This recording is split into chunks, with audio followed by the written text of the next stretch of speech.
BRS పాలనకు కాంగ్రెస్ పాలనకు తేడా లేదని ఫైర్ అయ్యారు కేంద్ర మంత్రి కిషన్ రెడ్డి. ఆ పార్టీల DNA ఒక్కటే అని కేసీఆర్ రేవంత్ రెడ్డి కవల పిల్లలని విమర్శించారు.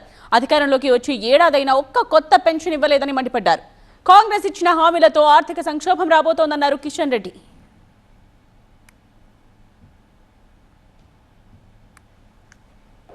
దొందు దొందే రెండు ఒకటే, ఒకే తాళ్ళు ముక్కలే, ఒకే DNA కవల పిల్లలు. కేసీఆర్ రేవంత్ రెడ్డి కవల పిల్లలు లాంటి వారు. అదే అహంకారపూరితమైనటువంటి భాష, అదే అహంకారపూరితమైనటువంటి పరిపాలన, అదే రకమైనటువంటి అవినీతి పాలన, అదే రకమైనటువంటి కాంగ్రెస్ టీఆర్ఎస్ పార్టీ యొక్క కుటుంబ పాలన, ఇచ్చినటువంటి హామీలు అమలు చేయనటువంటి పాలన ఈరోజు మనం చూస్తూ ఉన్నాం. అందుకే ఈరోజు రాష్ట్రంలో ఒక కొత్త రేషన్ కార్డు రాలేదు. 12 నెలలైంది, 10 సంవత్సరాలు కేసీఆర్ ఆయన హయాంలో ఒక్క రేషన్ కార్డు ఇవ్వలేదు. కాంగ్రెస్ వచ్చిన తర్వాత ఈ 12 నెలల్లో ఒక కొత్త రేషన్ కార్డు ఇవ్వలేదు, కొత్త పెన్షన్ ఇవ్వలేదు.